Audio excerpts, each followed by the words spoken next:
Hello guys, welcome to my YouTube channel. और morning stack series पे हम complete कर रहे हैं, ये सीरीज़ चला रहे हैं। तो इसमें ई कॉमर्स एप्लीकेशन हम बनाने वाले हैं। सो हमने लॉगिन डिज़ाइन कर लिया, तो लॉगिन की एपीआई इंटीग्रेट कर दी थी, और लॉगिन की एपीआई इंटीग्रेट करने के बाद हम लोग होम पेज पे आ चुके थे, और होम पेज से लॉग आउट करके हम वापस लॉगिन पेज पे भी जा चुके थे। तो ये कंप्लीट लॉगिन लॉग आउट का सर्कल तो कंप्लीट बन चुका था। अब इस पर हम जो हमारा होम पेज है वो काफ़ी सिंपल सा है। तो सबसे पहले क्या करते हैं, हम इस पर कुछ प्रोडक्ट्स शो करा देते हैं। तो जनरली ये प्रोडक्ट्स हम एपीआई से कॉल करके लेके आएंगे। फिलहाल हम लोग क्या करेंगे, अपने स्टेट में ही रखेंगे इन प्रोडक्ट्स को।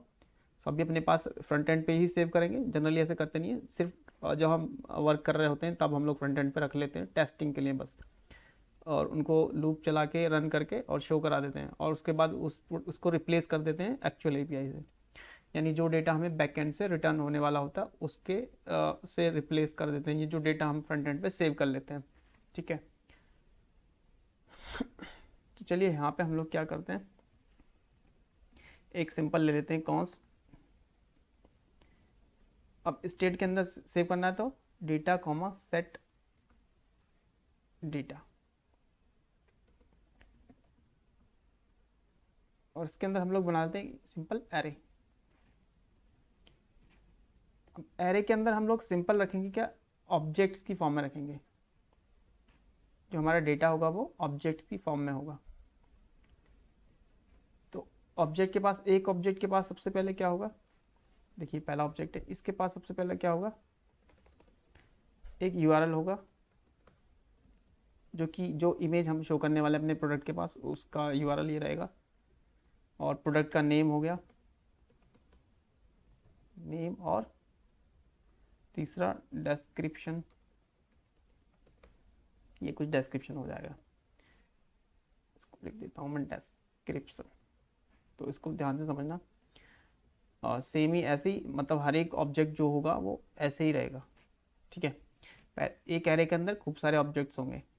तो पहला ऑब्जेक्ट हो गया, दूसरा ऑब्जेक्ट हो गया, इसको मैं कर देता हूँ कि ये सेकंड है, सेकंड नेम है, ये सेकंड डिस्क्रिप्शन है। ठीक है, तो डेटा और जो हमारा सेट डेटा है वो हमने, ये सेट डेटा इसको चेंज करने के लिए मेथड, यानी जब एपीआई से डेटा हमारे पास आएगा तो ये वाले डेटा को हमने एक्चुअल डेटा से रिप्लेस करना है, और डेटा जिसकी हेल्प से हमें लूप चला के डेटा शो कराना है। तो ये लॉग आउट बटन के बाद यहाँ पे हम लोग चलते हैं।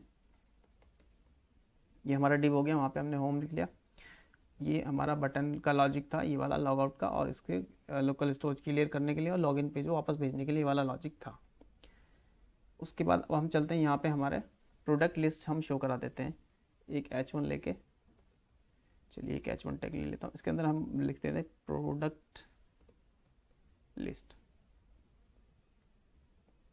तो ये आ गया। अब इसके बाद हम लोग को करना क्या है, एक एक ऑब्जेक्ट को अब नहीं करते हम लोग। सो हम लोग क्या करते हैं, एरे के ऊपर लूप चला लेते हैं। अब ये जो डेटा है, ये सबसे पहले ये क्या है, एक एरे है, एक एरे, एरे के अंदर ऑब्जेक्ट्स हैं, यानी पहले एरे के ऊपर लूप चलाते हैं हम लोग। यानी हमें एक एक करके ये ऑब्जेक्ट चाहिए, तो वो हमें मिलेंगे कैसे, वो हमें मिलेंगे लूप चला के। तो हम लोग क्या करेंगे, जो डेटा है हमारा, डेटा डॉट मैप, और ये लॉजिक लिखने के लिए हमें क्या लगाना होता है, सबसे पहले कर्ली ब्रैकेट्स। ठीक है, कर्ली ब्रैकेट्स के अंदर ही हम जावास्क्रिप्ट लिख सकते हैं, JSX के अंदर। ठीक है, तो डेटा डॉट मैप। अब मैप के अंदर हम एक फंक्शन रन करते हैं, ये मेरा फंक्शन हो गया। सबसे पहले हमारे पास होगा आइटम कॉमा इंडेक्स। अब और हम जो भी चीज़ रिटर्न करना चाहते हैं यहाँ से वो रिटर्न कर सकते हैं। रिटर्न हम जनरली क्या करेंगे, JSX करेंगे, एक डिव बना देते हैं।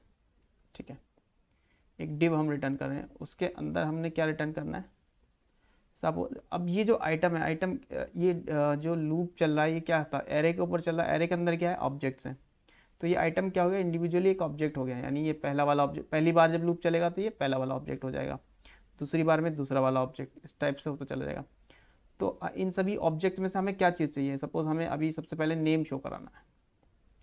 तो ये क्या है, पहला आइटम उसका नेम, फिर दूसरा आइटम उसका नेम।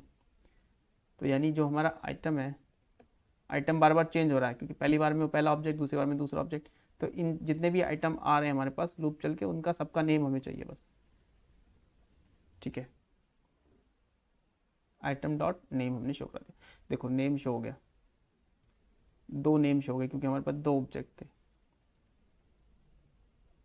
ठीक है, और अगर हम चाहें तो इसको मैं कर देता हूँ पैराग्राफ के अंदर।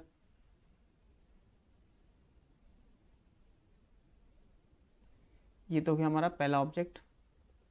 दूसरा, पहला आइटम मतलब, और इसके अंदर काफ़ी चीज़ें और भी हैं, तो अगर हम चाहें तो आइटम डॉट डिस्क्रिप्शन भी शो करा सकते हैं।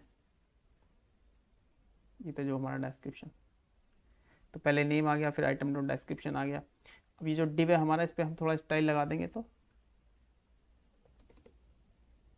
इस पर हम लगा देते हैं मार्जिन चारों तरफ से इसको 10 पिक्सल।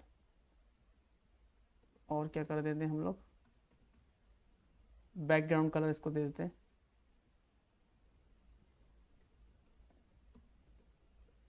जो कि हमारा कर दिया हमने रेड। हमने कर दिया रेड। अच्छा, बैकग्राउंड किस पर लिखना, कैप्स में लिख दिया हमने। ठीक है, देखिए अभी हमारे एक एक करके प्रोडक्ट्स बनते चले गए। पहला प्रोडक्ट बना, दूसरा बना। अब इसमें चाहे तो हम ऊपर इमेज भी शो कराते हैं, इमेज, फिर नीचे नेम, फिर डिस्क्रिप्शन, फिर दूसरे जो उसका है उसका नेम, फिर ऑब्जेक्ट। इस टाइप से हम लोग इसको बना सकते हैं। तो ये हम कुछ यूआरएल्स ले लेते हैं, एग्जैक्ट यूआरएल, जो कि वो तो हमें बैकएंड से टर्न हो गया। अभी मेरे पास कुछ यूआरएल्स हैं, तो मैं वो ले लेता हूँ, उनको मैं शो करा देता हूँ।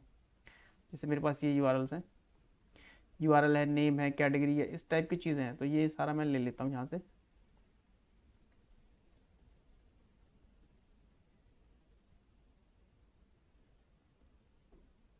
ठीक है, और ये जो मैंने बनाए थे इनसे मैं रिप्लेस कर देता हूँ। ठीक है,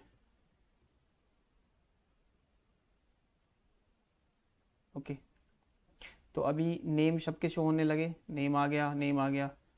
अगर हम चाहें तो इनका अब हम बाकी चीज़ें भी शो करा सकते हैं, प्राइस भी, डिस्क्रिप्शन भी, और इसके साथ यूआरएल आ रहा है, इसकी इमेज भी हम शो करा सकते हैं। तो इमेज शो कराने के लिए हम लोग क्या करना है, डिव के अंदर सबसे पहले हम लोग क्या IMG ले लेते हैं। IMG, चलो IMG शो कराने में क्या ज़्यादा डिफिकल्ट नहीं है, सिंपल। IMG SRC इक्वल, अब SRC क्या हो जाएगा, वो हर एक आइटम जो हमारे पास आ रहा है उसका यूआरएल, सिंपल।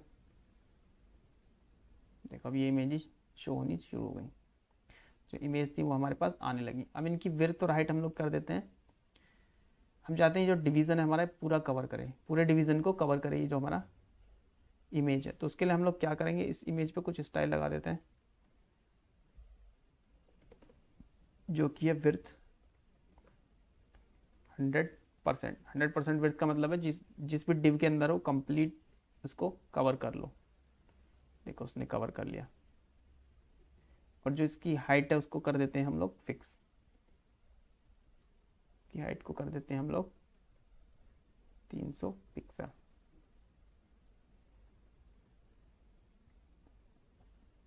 ठीक है, और बैकग्राउंड कलर को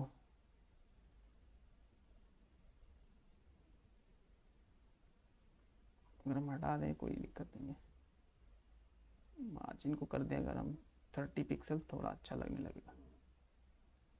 ठीक है, अब ये प्रोडक्ट्स हमें थोड़ी सही लगने। अब प्रोडक्ट्स की इमेज आ गई, उसका नाम आ गया। जो हमारा ऑब्जेक्ट, एक सिंगल ऑब्जेक्ट, उसके अंदर क्या क्या है, यूआरएल है, नाम है, उसका कैटेगरी है, कैटेगरी भी शो करा सकते हैं उसकी। प्रोडक्ट नेम स्लैश उसके आगे नेम स्लैश करके हम आगे लिख देते हैं कि ये किस कैटेगरी का प्रोडक्ट है। तो आइटम डॉट कैटेगरी। ठीक है, अब नेक्स्ट लाइन में हम लोग उसका डिस्क्रिप्शन भी लिख सकते हैं। तो डिस्क्रिप्शन में यहाँ नेम है, कैटेगरी है, उसका सेलर हम लिख सकते हैं नेक्स्ट में, और उसका प्राइस। डिस्क्रिप्शन नहीं है ये वाले ऑब्जेक्ट्स में मेरे पास, आप चाहें तो रख सकते हैं आइटम डॉट सेलर। ठीक है, इमेज आई उस प्रोडक्ट का, उस प्रोडक्ट का के पास आ गया नेम, वो किस कैटेगरी का है, और चाहे तो हम ये भी लिख सकते हैं कि इन TRQ वाइट शूज़ इन शूज़, इस टाइप से भी लिख सकते हैं चाहे तो। और इसको बोल्ड भी कर सकते हैं, या जो भी स्टाइल्स हम अप्लाई करना चाहें। और ये हमारा सेलर का नेम हो गया। चाहे तो हम इससे पहले लिख सकते हैं बाय, इससे पता रहेगा कि ये किस सेलर का, बाय दिस सेलर। अब इस बाय को इसके अंदर रखना पड़ेगा, नहीं तो ये नेक्स्ट लाइन में चला जाएगा। ठीक है, पैराग्राफ के अंदर बाय, अब आ गया बाय दिस सेलर। और अब नेक्स्ट लाइन के पैराग्राफ में हम लोगों ने क्या देना है, प्राइस। प्राइस कहाँ से मिलेगा हमें, जो चीज़ डायनामिक होती है उसको हम लोग इस टाइप से कर्ली ब्रैकेट्स के अंदर जो हमें निकालने वाले होते हैं, बाकी हम ऐसे ही लिख देते हैं। उसके अंदर हमें लिखना है आइटम डॉट प्राइस, निकल आएगा प्राइस। और चाहे तो हम इसको इस टाइप से भी शो करा सकते हैं, और ऐसे लिख देते हैं इतना रुपया ओनली। ठीक है, अब ये ज़्यादा अच्छा लग रहा है। अब इसको बैकग्राउंड कलर हम दे देते हैं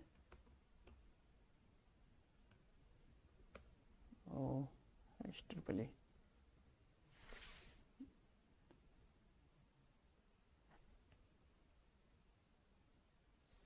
मार्जिन टॉप बॉटम, ये वाली होती है टॉप बॉटम, तो इसको कर देते हैं 50 पिक्सल।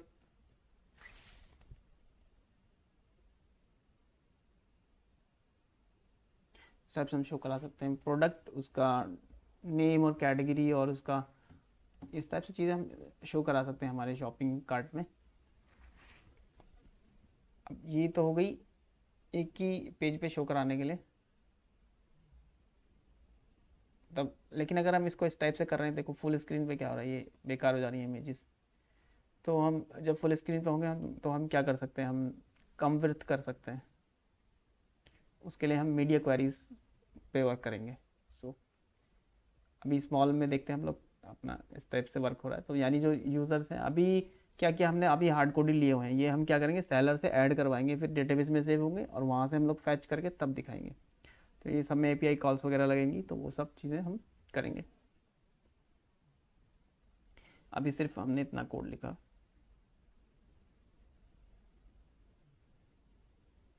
ठीक है, और उसकी हेल्प से हम लोग प्रोडक्ट्स अपने होम पेज पे शो करा पा रहे हैं।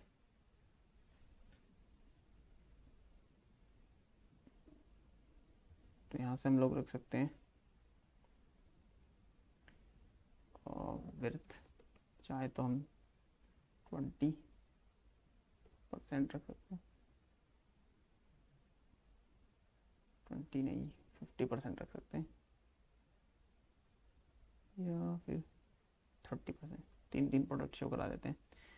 अब क्योंकि इसके अंदर जो ये मैप क्या रिटर्न करेगा, ये रिटर्न करेगा ये वाला डिव, और ये कितनी बार रिटर्न करेगा, जितना लूप में होंगे। तो एक बार दो बार इस टाइप से डिव आते रहेंगे खूब सारे। तो इन सारे डिव के एक पेरेंट डिव हम बना देते हैं, इन सबका पेरेंट डिव हो जाएगा। ठीक है, अब इस पेरेंट डिव के अंदर हम लोग करने वाले हैं, देखिए क्या करते हैं। तो इस पेरेंट डिव के ऊपर हम एक स्टाइल लगाएंगे जिसका हम कहते हैं फ्लैक्स, इसको हम बोलते हैं display FLEX flex. Display flex करने से क्या हुआ, देखिए क्या हुआ, इसके आगे आगे शो होने लगे प्रोडक्ट्स, और जब हम बड़ी स्क्रीन पे जाएंगे, ठीक है, तो ये इस टाइप से शो होने लगेगा। डिस्प्ले फ्लैक्स और फ्लैक्स रैप, फ्लैक्स रैप कर देते हैं, और विड्थ 30 पिक्सल, 30% लेने वाले हम लोग, यानी तीन आइटम शो हो जाएंगे। चलो इसको जूम करके देख लेते हैं। नेक्स्ट लाइन में चले गए, तो थोड़ी सी विड्थ हम कम करके देख लेते हैं, हम इसको कर देते हैं 27%। ठीक है, तीन आइटम आ गया हमारे पास, ये ठीक है इस टाइप से। तो यानी बड़ी स्क्रीन पे हम इस टाइप से रखेंगे, और जब छोटी स्क्रीन करेंगे तब हम सिंगल प्रोडक्ट रखेंगे। तो उसके लिए हम लोग अलग अलग CSS लिखेंगे, उसको बोलते हैं मीडिया क्वेरीज की हेल्प से हम सिंपली वो लिख सकते हैं, उसमें कोई ज़्यादा इशू नहीं है। तो चलिए वो भी हम देखेंगे कि हम मीडिया क्वेरीज की हेल्प से किस टाइप से उसको CSS को देखेंगे। इसमें सिर्फ हमने सीखा कैसे लूप चला के। अभी हमने डेटा कहाँ रखा था, स्टेट में, यानी अपने पास ही रखा हुआ है डेटा। ये डेटा हम कहाँ से कॉल करेंगे, API से। ठीक है, तो अभी हमने अपने पास रखा हुआ है, और इस डेटा को हमने लूप चला के डेटा डॉट मैप, और जैसे जैसे लूप चलता गया आइटम, एक एक आइटम हमें मिलता गया और एक एक आइटम का हम निकाल के जैसे यूआरएल, नेम, कैटेगरी, ये सब शो कराते गए। एक आइटम मिला, उसकी ये सारी चीज़ हमने शो करा दी। दूसरा आइटम मिला, उसकी सारी चीज़ें शो करा दी। तीसरा मिला, इसी टाइप से लूप चल के हमें सारी चीज़ें मिलती रही और हम शो कराते गए। तो इस टाइप से हम लोग इन चीज़ों को शो करा सकते हैं। अब नेक्स्ट वीडियोज़ में इससे रिलेटेड नेक्स्ट पे वर्क करेंगे। तो वन बाय वन इसमें हम चीज़ें ऐड करते रहेंगे। इस टाइप से हम इसको बिगिनिंग से एकदम एडवांस लेवल तक लेके जाएंगे। इसमें बाकी चीज़ें रिडक्स वगैरह ये सब चीज़ें हम फर्दर ऐड करते रहेंगे। तो अभी मैं बिल्कुल बेसिक से लेके चल रहा हूँ, जिससे आप सब लोग समझ में आता रहिए। क्योंकि अगर मैं ज़्यादा डिफिकल्ट अभी से कर दूंगा तो फिर आप लोगों को समझ में आना बंद हो जाएगा, आप लोग ये सीरीज़ देखना ही बंद कर दोगे फिर। तो मैं बिल्कुल बेसिक से लेके चलूँगा, जब तक समझ में आता रहेगा। धीरे धीरे ऐसा लेवल इंक्रीज़ करते रहेंगे। सो ये सीरीज़ देखते रहिए, इससे आपको एक बिल्कुल अच्छा प्रोजेक्ट तैयार हो जाएगा आपका रेज्यूमे के लिए भी, और इसको हम डिप्लॉय भी करेंगे at the end. So follow करते रहिए guys. So thank you guys for watching this video and keep supporting me.